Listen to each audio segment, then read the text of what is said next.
Добрый вечер, это программа «Якутия Лайв», с вами Сергей Михедов. С 20 по 22 сентября в Якутске проходит 8-й республиканский патриотический слет учащихся и молодежи Всероссийского детско-юношеского военно-патриотического общественного движения «Юнармия». Юнармейцы участвуют в различных спортивных и культурных мероприятиях, конкурсах, турнирах, мастер-классах. Подробнее о проведении слета мы поговорим с нашим гостем Александром Кузьминым, начальником штаба регионального отделения Всероссийского военно-патриотического общественного движения «Юнармия». Александр Николаевич, здравствуйте. Здравствуйте. Республиканский патриотический слет учащихся и молодежи военно-патриотического общественного движения «Юнармия» – традиционное мероприятие. Каким образом выбираете дату проведения такого события? Ежегодно данный слет у нас проводится к началу учебного года. Это когда дети после каникул уже начинают свой план работы, деятельности. Но в этом году по итогам прошлогоднего слета мы решили провести 2 этапа. То есть, чтобы была хорошая подготовка ребят, чтобы они заранее подготовились. Мы совместно с Министерством по делам молодежи решили, чтобы делегаты выбрали заранее. То есть районам были направлены соответствующие письма, положение слета уже весной. То есть они по окончании учебного года, чтобы определились в апреле месяце, чтобы провели свои муниципальные этапы в ряде районов.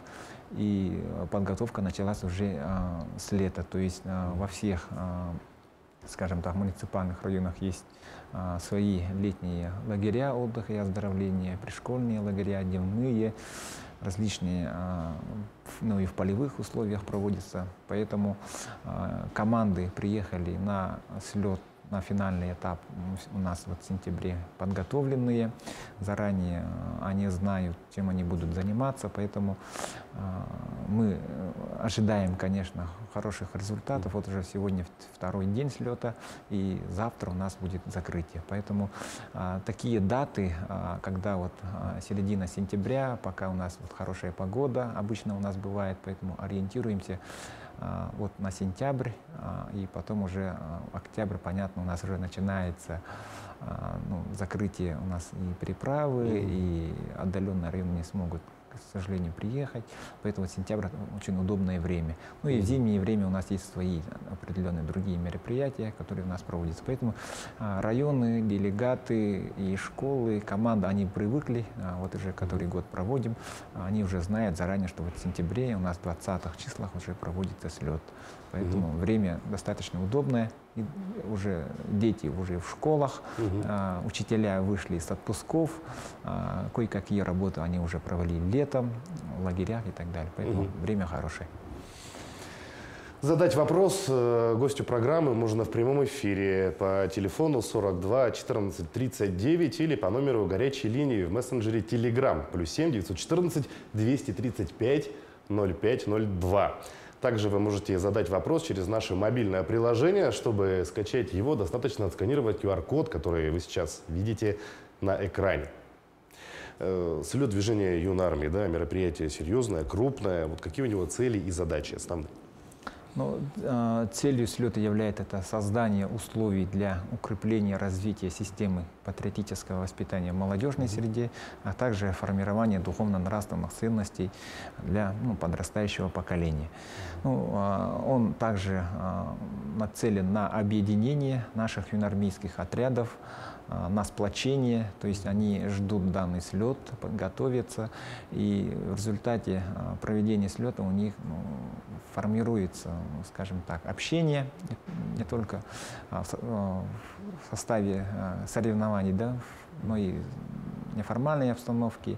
Наши руководители юнармейских отрядов, военно-патриотических клубов, они встречаются, общаются, тоже обмениваются своим опытом, поэтому они ждут этот слет, и отрадно, что ежегодно количество участников у нас увеличивается, и новые команды у нас, и отдаленные северные районы к нам прилетели. И поэтому очень хорошо, что с каждым годом у нас идет такое расширение, скажем так, географии в этом плане. Ну вот учитывая республиканский, да, масштаб мероприятия, сколько заявок поступило в этом году, как у нас вообще районы активно участвуют? В прошлом году, да, приняли участие 16 команд, а в этом году у нас вообще по заявке изначально было 24 команды, 24 муниципальных района. Это возможно и благодаря той поддержки со стороны правительства республики. В этом году была выделена субсидия муниципальным образованием по линии Министерства по делам молодежи и социальным коммуникациям. То есть была субсидия на патриотическое воспитание в целом по 10 направлениям. Это и волонтерство, добровольчество, это патриотическое воспитание, это молодежная политика, это движение первых, да, новое движение в Российской Федерации, это юнармия, это и лагеря отдыха, оздоровления на патриотическое воспитание. Они могли рассчитывать на какие-то ремонтные работы, реконструкции. И ряд районов у нас победили, именно, ну, выиграли субсидию и получили финансирование со стороны Министерства молодежи, и у них появились средства на поездки, на различные укрепления материально-технического оснащения, приобретение форменной одежды юноармейской. Вот сейчас нам звонят, спрашивают, консультируются. Вот у нас мы выиграли гранты, субсидии, куда потратить. Скажите, вот как вы штаб регионального отделения, с кем работать, какие поставщики есть у нас надежные, с кем вы работали. Мы подсказываем. Вот есть вот такие фирмы хорошие, можно у них заказывать, они уже вот, с который год мы работаем. И, возможно, если у вас есть хорошие проекты, вы можете туда вложиться, например. Да? У нас ряд районов хотят уже заявиться на создание Центра патриотического воспитания подрастающего поколения. Это Центр юноармейской подготовки «Дом юнармии». И можно и на Центр патриотического воспитания в целом. У нас принят республиканский закон о патриотическом воспитании в Республике Саха-Якутия. И закон сейчас позволяет создавать центры. Поэтому вот благодаря той поддержке сейчас у нас идет очень хорошая, мощная работа на местах. И благодаря этой вот команды в этом году 24 муниципальных района, но смогли приехать 19 команд. Ну, есть объективные причины по авиабилетам и так далее. Северные районы, к сожалению, не смогли, дальние некоторые районы не смогли. Но 19 команд, и это тоже хороший результат, несмотря на то, что вот существующая вот логистика, наша республика очень большая, поэтому достаточно, скажем так, объемная работа на местах проводится. И вот все-таки идем на расширение. И благодаря вот двум этапам, муниципальный и республиканский, они все-таки провели на местах свои муниципальные этапы, и поэтому они считаются тоже участниками слета. То есть можно сказать, что этот слет охватил, в принципе, практически все районы республики. Да, они участвовали и все равно подбирали свои команды, поэтому на местах все-таки движение есть. И на республиканской мы считаем это как очный финальный этап, где все участники принимают участие, получают сувенирную, брендированную продукцию от наших партнеров, социальных партнеров, от Министерства по делам молодежи и от движений первых, нового движения. И, ну, 19 команд, да, цифра такая серьезная. А вот в каких районах у нас сейчас, да, юноармейцы, может быть, самые активные, да, если так можно выразиться? Где у нас больше всего развито, так сказать, это движение? Да, у нас центральные районы, заречные, западные районы, это все. Ежегодно у нас принимают и промышленные районы, Нирингри, Алдан обязательно участвуют у нас. Ленский район, несмотря на отдаленность тоже, и Алекминский, вот где у нас есть хорошие местные штабы, руководители местных отрядов юнармии, они вот всегда вот знают, заранее планируют свое участие, проводят определенную работу с руководствами муниципальными районными администрацией, и для них вот закладываются определенные средства именно для участия. То есть это такое крупное республиканское вот мероприятие, раз в год они приезжают, смотрят, общаются, и для них мы готовим, конечно же, интересную программу. Вот, и заречные, западные у нас районы тоже активно всегда принимают участие. И вот северный район у нас, Анабарский район в этом году принимает участие. Отличные ребята, глаза горят первый раз, поэтому они вот смотрят, участвуют в этом слете. И вот тоже Кобяйский, Тампонский районы, вот они всегда вот принимают участие тоже. Вот поговорим подробнее о самом слете. Проходит в течение 3 дней. Скажите подробнее, что он в себя включает, вот, что ждет ребят внутри. Внутри слета у нас мы проводим совместно с Министерством образования и науки 18-й республиканские игры «Защитник Отечества», который включает в себя тоже отдельные этапы. Это смотр песни и строя. Вчера мы провели, это разборка и сборка автомата, макета автомата Калашникова, это снаряжение магазина патронами. Тоже это все на время. Дети участвуют, это лично командные, выводятся отдельные места и тестирование на знания. В этом году мы сделали так, чтобы дети узнавали своих педагогов, наставников именно по Республике Саха-Якутия. Какие педагоги у нас есть, наставники, которые, скажем так, внесли существенный вклад в систему образования.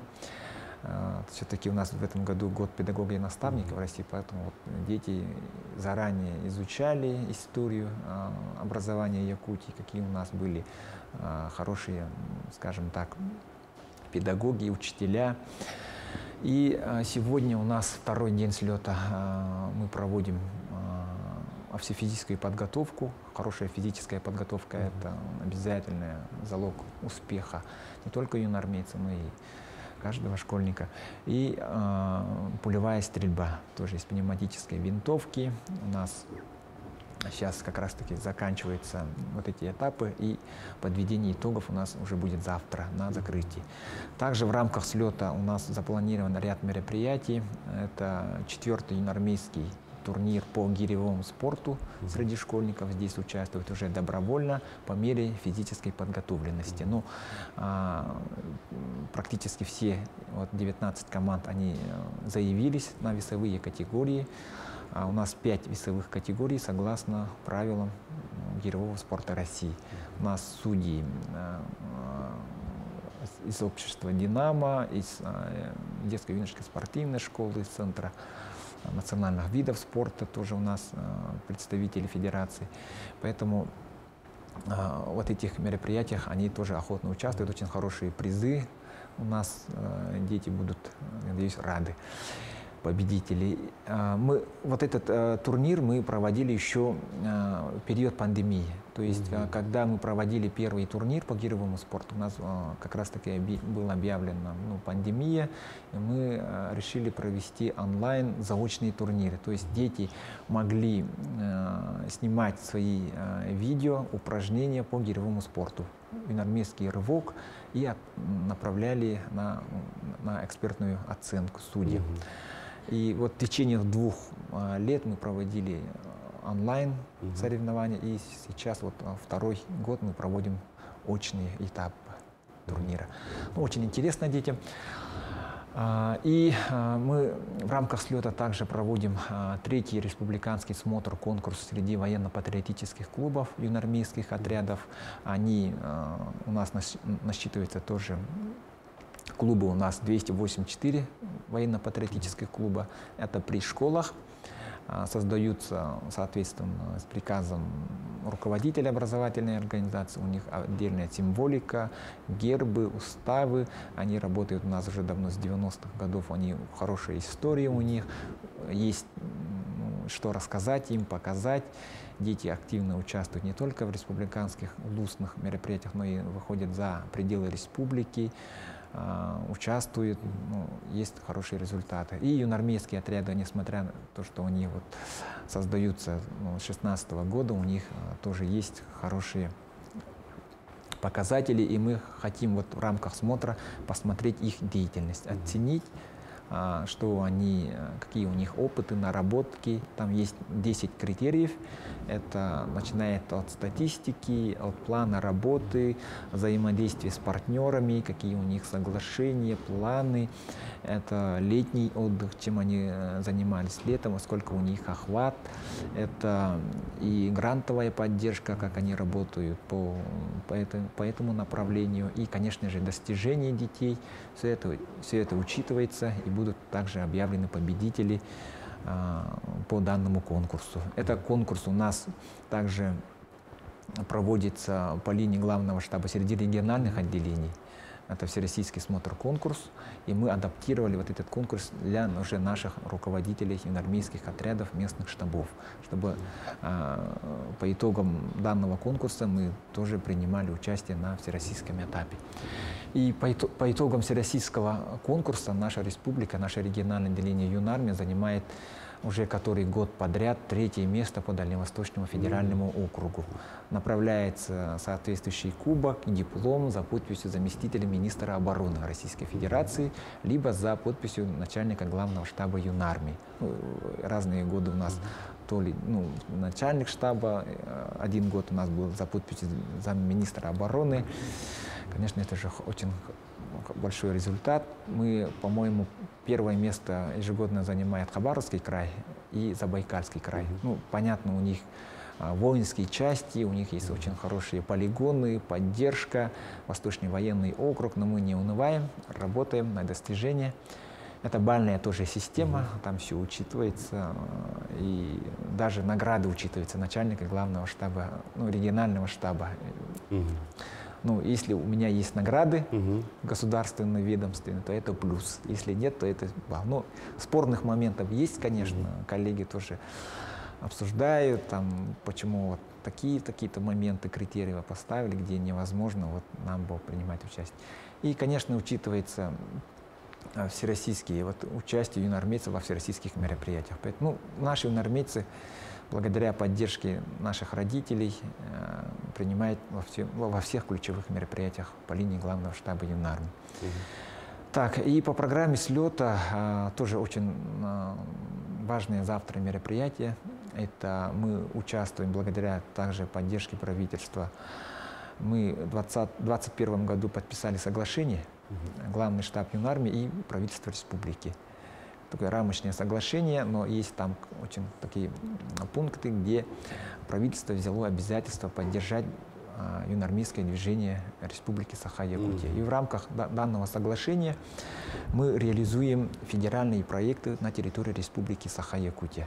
И в этом году мы реализуем 2-й год всероссийский патриотический проект «Граффити-защитник». В прошлом году это было граффити Победы.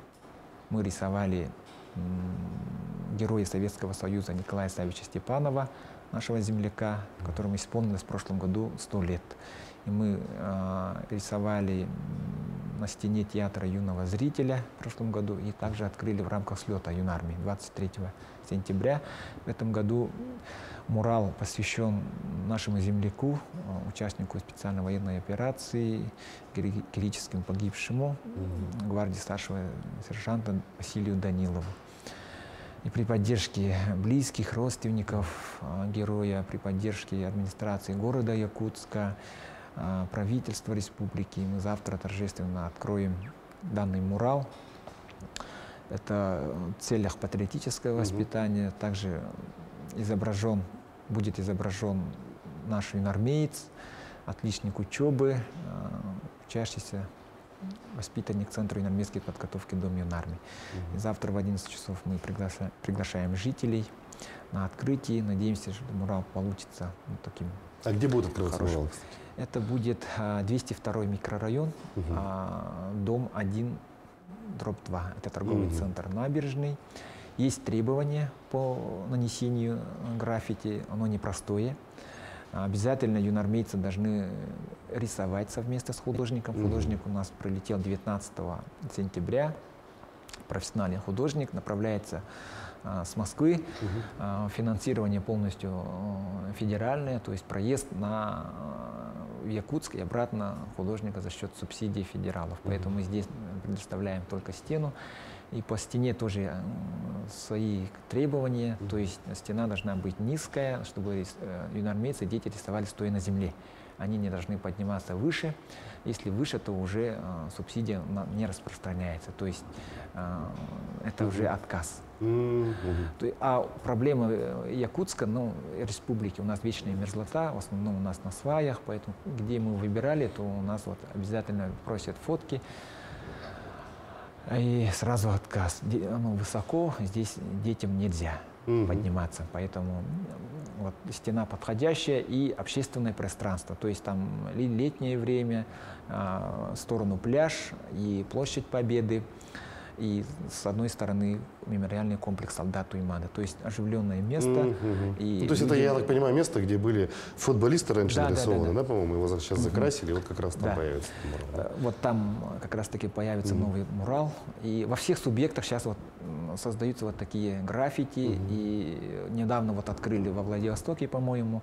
Но мы тоже работаем. У нас в Якутске будет свое место, да, конечно. Граффити Победы и граффити Защитник у нас есть. Поэтому вот завтра вот такое тоже в рамках слета мероприятия состоится. И закрытие у нас состоится в мультимедийном комплексе «Моя Россия». Ну, «Россия. Моя история». Да. Там уже стоит выставка, тоже посвященная участникам специальной военной операции «Россия. Новороссия». Будет экскурсия для школьников, будет еще до обеда образовательная программа «Школа юноармейца», так называемая. У нас будет проводиться для всех участников. У нас организаторы – это городской дом юнармии, это детский подростковый центр, педагоги, инструктора, а также наши социальные партнеры, наши коллеги, они все будут организовать вот этот процесс. Ну, также в программе мероприятия есть зарядка с чемпионом. Вот что это за чемпион? Вообще, какой распорядок дня у юноармейца на слете? Распорядок дня у нас подъем 6:30. Сейчас они располагают в новом сборном республиканском пункте, призывной пункт. Это в 50 лет советской армии по улице. И они встают очень рано. Распорядок у нас все расписан. Зарядка чемпионом – это придуманный не нами, а это взято из всероссийских слетов, юноармейских форумов. Это дисциплинирует ребят. Обязательно зарядка должна быть. Все участники, делегаты дружно выходят на улицу, под музыку, проводят зарядку. Наш гость, обязательно это должен быть представитель, мы так понимаем, спортивной общественности, человек, который близко связан с спортом, физической культурой и спортом. Сегодня утром у нас зарядка 7 часов состоялась. Это представитель Минспорта, мастер спорта России по кикбоксингу, капитан сборной России по кикбоксингу, двукратный чемпион Михаил Иванов. Он очень такую зарядку провел, бодрую. Все проснулись с утра, очень хорошо провел. Большое спасибо коллегам. И завтра у нас также состоится по расписанию зарядка. Ждем очередного гостя. У нас уже будет другой спортсмен. Возможно, это говорят. Ну, я вот пока еще не знаю, кто будет, но коллеги говорят, возможно, это будет новоиспеченный чемпион Дмитрия Коркина, да, турнира по вольной борьбе Виктор Рассадин, либо другой человек. Поэтому детям очень интересно видеть своих кумиров, да, для кого-то, фотографируются, общаются, это очень интересно. Поэтому вот такие проекты, как вот зарядка чемпионом, общение, это все дает детям, конечно же, дополнительных стимулов, мотивации для дальнейшего развития. Стараемся создавать условия такие. Вот чем завершится слет, завтра завершение, да, какие вот ожидания, как будете подводить итоги? Так, все ждем, какие итоги будут, потому что команды очень сильнейшие. Традиционно очень сильны команды, которые участвуют и в предыдущих соревнованиях. Это «Снежный барс», военно-спортивные игры. И вот победители прошлогодних игр тоже фавориты. Не буду сразу раскрывать карты, да, какие районы у нас лидируют. Завтра мы все посмотрим, на новостных лентах тоже появятся имена районов победителей. Поэтому завтра у нас состоится вот награждение, общекомандные итоги.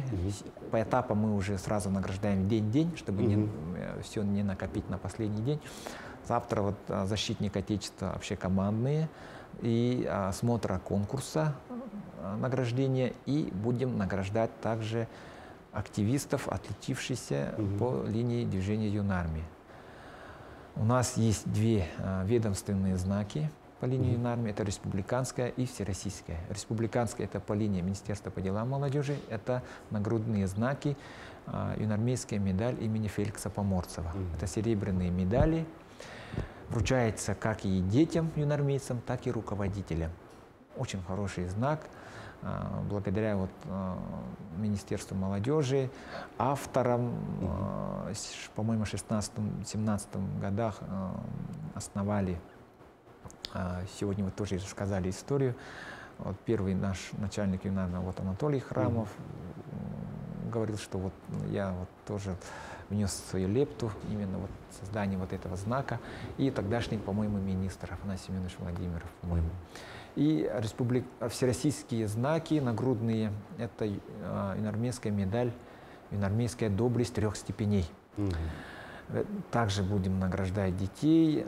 Специально к нам приедут дети с районов на награждение. То есть они получили награды весной, мы направляли на награждение, а награды получили летом. То есть, возможно, некоторые дети у нас не попали в состав делегации, поэтому они прибывают только на награждение завтра с отдаленных районов. Будем их награждать. 3 степеней — это 3-й степени мы будем награждать. 2-й степени, соответственно, они получат уже по истечении 2 лет, если есть у них уже достижение уровнем выше. 1-я степень у нас победители всероссийских военно-спортивных игр «Победа», «Зорница» и других мероприятий, участники парада 9 мая и так далее. Но наши юнармейцы порядка, мы получаем в год, это где-то 50 медалей от России. 25 мы получили в прошлом году в декабре, в 2-м полугодии, и 25 вот весной получили, награждаем сейчас. И 2-й срок подачи — это 15 ноября этого года. Получим в конце года. Чем больше юнармейцев у нас, тем больше медалей, квот. Соответственно, Москва, Московская область, Татарстан, такие крупные субъекты, они получают гораздо больше квот. Сперва у нас было 7 медалей, потом 14, потом, по-моему, 18, и сейчас вот мы получаем ежегодно вот 25 медалей. 25 медалей, но это уже говорит о том, что движение развивается, да, потихоньку набирает оборот. Вот как раз-таки предлагаю немножко окунуться в историю. Расскажите, как давно появилось вообще движение юнармии, как Якутия подключилась к этому движению, ну и вот насколько сейчас республика у нас активно себя проявляет внутри юнармии? Ну вот в 2016 году министр обороны России Сергей Шойгу предложил создать движение «Юнармия». Поддержал лично президент Российской Федерации. И вот было письмо, да, обнародовано вот для круга, определенных круга лиц в юнармейском нашем круге, письмо министра обороны Путину, да, Владимиру Владимировичу Путину, президенту. Прошу листок обращения, обоснование, почему вот, мы хотим создать данное детское движение «Юнармия», и в конце прошу поддержать. И там президент прямо-таки с руки написал: прошу поддержать, и там поручение, по-моему, руководителю администрации главы России Сергею Кириенко. И вот этот документ стал основанием создания и проведения слета, всероссийского слета. Наши юнармейские, ну, скажем так, в то время не юнармейцы, а просто активисты патриотических объединений выехали на всероссийский учредительный слет, собрание, и там проголосовали, выбрали делегатов, состав юнармейского. И приехали здесь, я вот помню, они, по-моему, в правительстве провели тоже заседание по итогам слета и решили создать вот следом. Это было 28 мая 2016 года, и 8 июня здесь было учредительное собрание о создании регионального отделения движения Юнармия. И с этого года у нас вот начало движение Юнармия. Первые отряды уже начали создаваться, по-моему, в Мегино-Кангаласском районе, Алданском районе. И с тех пор вот движение у нас развивается.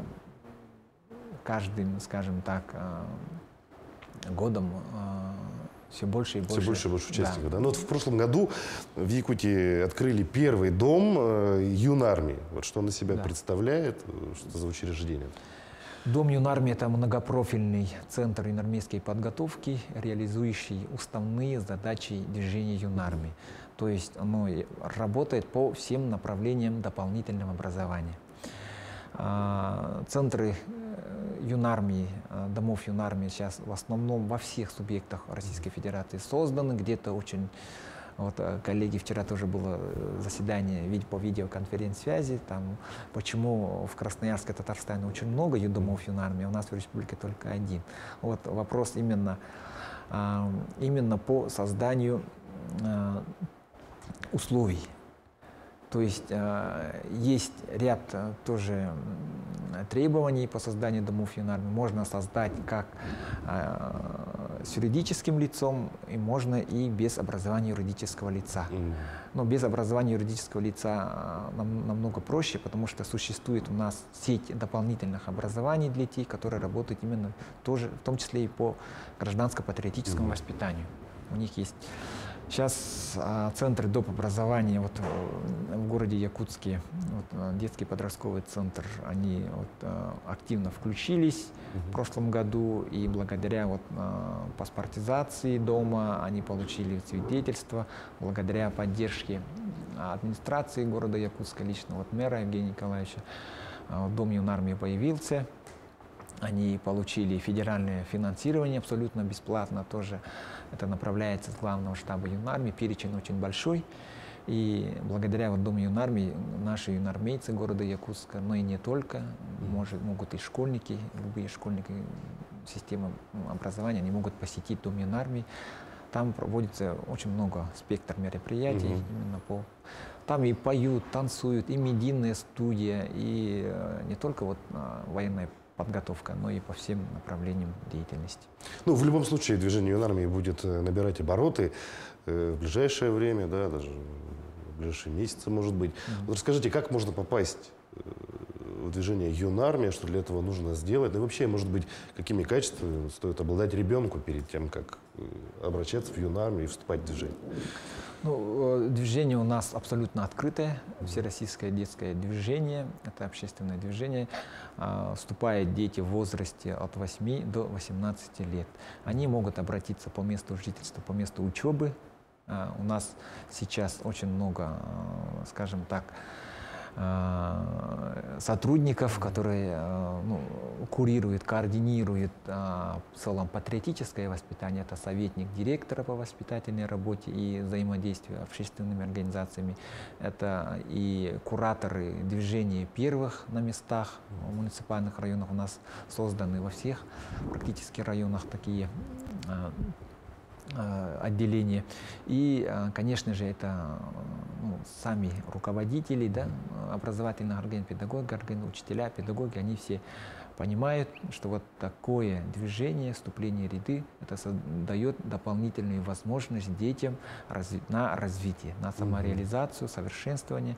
Поэтому дети, родители могут спокойно обратиться по месту жительства. И с прошлого года упрощена процедура вступления в ряды движения Юнармия, создано, презентовано новое мобильное приложение Юнармейс. Они могут, дети, самостоятельно скачивать на смартфон и зарегистрироваться через телефон. Им приходится ссылка, АИС Юнармия, это единый реестр юнармейцев, вручается юнармейская книжка преступлений, есть определенная церемония вступления в ряды Юнармии, и вот эти номера, они уже вписываются в книжку, так и в электронный реестр, и они становятся юнармейцами. Ну, конечно же, это желание, прежде всего, ребенка, родителей, и это очень хорошая возможность на развитие. Спектр направлений очень широкий. как я уже сказал, по всем направлениям дополнительного образования. Ну, есть основные тоже ключевые направления: социальное, интеллектуальное, физическое развитие и духовно-нравственное развитие. Ну, в любом случае, это интересно, ребенок будет занят, у него появятся новые друзья, соответственно, да, получит какое-то развитие для себя, какие-то, ну, может быть, полезные навыки в жизни, да. Что ж, Александр Николаевич, большое спасибо, что пришли к нам, ответили на наши вопросы. Сейчас слет в разгаре, не будем вас сильно долго задерживать.